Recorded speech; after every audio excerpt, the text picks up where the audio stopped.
Hello everyone, this is Venom, and we are back for our next tips and tricks video for Starfield. I have definitely been enjoying the game. I've got a few more tips for you guys. Some I've gotten on my own and discovered them, some I've seen from other channels, and some I've seen from Reddit. I'm kind of combining everything into one. Now, just kind of as a PSA, I'm seeing a lot of videos that are coming out here recently about getting infinite money or infinite legendary items or how to get infinite experience. And a lot of these tips are really just the exact same thing. And that's going to be the first one I start off with. And that is whenever you set your game to very difficult before you load into an area like a dungeon, you can then switch your game back to normal or easy mode. And the gear will still be set to that I call it legendary, but at a very difficult level. If you don't know, the harder the game is, the harder your settings, the better the gear you can find. However, once an area has rolled its gear, as in you loaded it in and all the gear is there, if you set your level back down to normal, the gear is going to stay the same. So you can just load it in as very difficult or very hard, drop it back down to normal, clear everything out, and you can keep all the really good gear. So that's the big secret everyone is putting out there. So just as an aside, I've got the gameplay in the background. You can see I'm doing the exact same thing. I'm getting a couple decent pieces of gear. Now, these are only blue pieces, but if I wanted to go ahead and keep reloading it, I could potentially get some legendary. So that's the big thing everyone is doing is just reloading using the very hard, dropping down a normal method. That being said, I am going to come with you with a real tip right now. And the big one that I've got is for all you resource gatherers out there, you can actually mine the asteroids in space. Now, not every planet I've found has had asteroids around them, but the ones that I have found, if I fire my weapons at them, it will destroy the asteroid, and you can actually pick up materials from those asteroids. So you can see me in the background. I'm doing it. I'm getting a few different kinds of resources. I was in one system, and I got nothing but pretty much iron. You can see in the background here, I'm getting a lot more than just iron. It's not quite as quick as you would do mining in No Man's Sky, but it is much quicker than what you'd be doing on the ground. On the ground, you'd have to search around for all the different nodes. You then have to mine them up, which can be a little bit slower. In space, it goes a lot quicker. You can get a lot of resources. There's no real way to know what you're going to get, or at least I haven't found that out so far. But if I discover that, I will let you guys know. But space mining is a thing.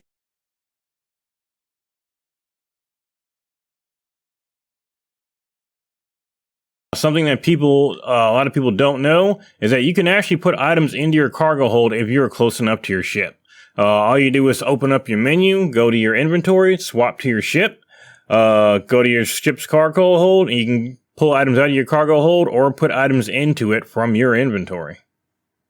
So you don't have to keep running back and forth to your ship to take items in and out whenever you want to do so.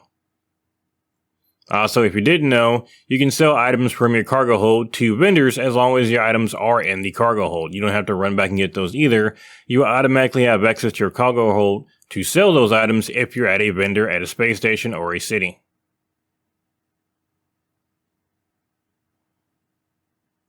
Now here's one in the background. I had a real difficult issue with this one earlier. If you're having issues with quest markers and it seems as though the quest markers for some reason are showing everything but the quest you want, go into your quest menu, look at the bottom, and hit V if you're on PC, or if you're console, whatever your button is, but toggle show all target active. I had this issue earlier. I couldn't get my main quest to show. You can actually toggle it to show you all the quests around you instead of just the one that you had toggled. So if you're having issues with buggy quest markers, please check to see if you've got that toggled on or off.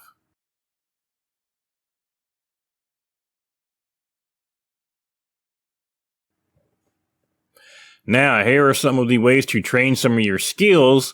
I've been working on my crafting skills as well as my piloting, and I've discovered a few ways and heard of one way that did actually work to train some of these up. First off, for piloting, there is actually a simulator in the UC headquarters that you can use to destroy ships that actually counts towards your piloting skill. You don't have to actually go out and find ships and worry about dying or repairing your ship. You can actually use a simulator to get your ship kills.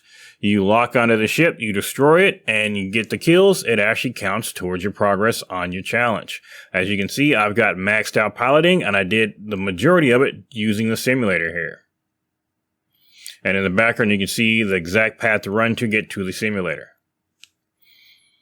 Now, if you don't know, you do have to join, or at least try to join the UC to begin this. I don't think you have to complete it.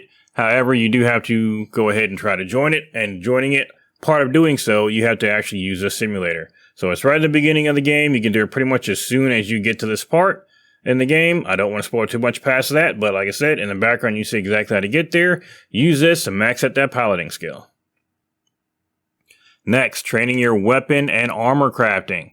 In the background, you can see me training my armor crafting by putting on ballistic shielding and taking it off for my armor. All you have to do is put on and take off a mod over and over again, and it will actually count for your crafting skill. All you have to do is find whatever the cheapest mod you can attach to your armor or weapon is, attach it, remove it, attach it, remove it, and do that until you have your challenge completed. Now, the only thing that's going to hold you back on this is going to be how many resources you have. So make sure you stock up on resources before you try this. Or at the very least, make sure you have the resources you need for these particular mods. This works for armor and weapons as well.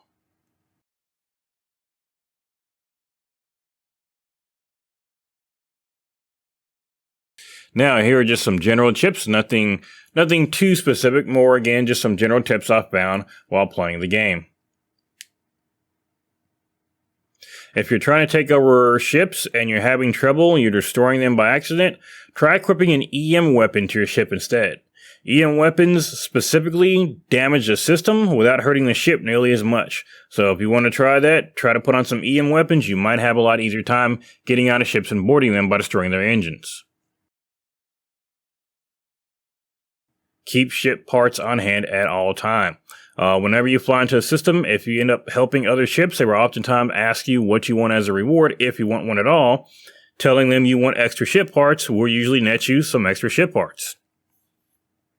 Now, one thing that is not explained, however, is that you can actually heal your ship at any point by pressing the O key. You don't actually have to wait for your hull to get down to halfway. Even though the O key does pop up, then you can actually press it whenever you want to repair your hull. So don't feel like you have to wait for your hull to get damaged too much. You can go ahead and repair it at any time. Now, your shields, unfortunately, have to recharge on their own. That's just how shields work. But, like I said, your hull you can repair at any time by pressing the O. It's not zero, it's the O. And the ship parts just have to be in your cargo bay. They do not have to actually be on you. Now, fast travel has been a bit of a hot button topic for the community. However, I have noticed that a lot of people aren't actually using the travel system the right way. People think space and they automatically think they have to get into their spaceship, take off, choose your planet, and do everything by hand. There's like 20 different loading screens to get from place to place. You don't actually have to do that. The only time you have to travel by hand to a place is the first time you go there, just like in any other game such as Skyrim, for example. You can't just walk to most places without discovering them first. You actually have to go there first, and then you can fast travel directly to them.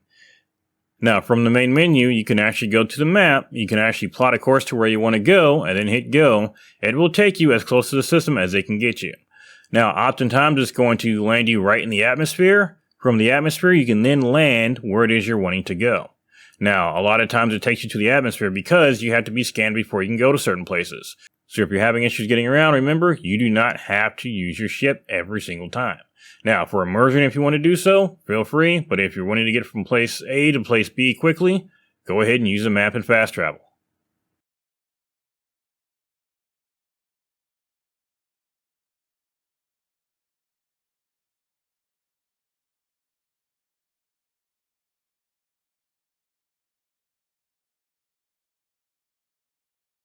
And finally, my final tip for the evening. If you're playing this for the first time and it is your first playthrough, do not worry about grinding ships, items, and credits the first time. Only worry about progressing the main story and getting your skills and your, spoiler alert, getting your powers. The reason is, at the end of the game, again, this is a spoiler alert, although I think most people know at this point, there is a New Game Plus. Now, New Game Plus is not really New Game Plus in the sense that you keep everything and you get to start the game over. What it is you will basically start over, but you will only keep your level and your powers. You'll be given a couple items I'm not going to spoil. However, you're not going to have any of your credits, any of your ships, and none of that. So if you're planning on beating the game, I would not grind everything else out until you do the new game. Now, technically, you can New Game Plus as many times as you want to. However, if you just wanted to do that one time and then go ahead and build yourself a character and outpost and everything, go ahead and beat the game first. get your New Game Plus, and then after that, then go ahead and start building things up. Make your ships, grind your credits.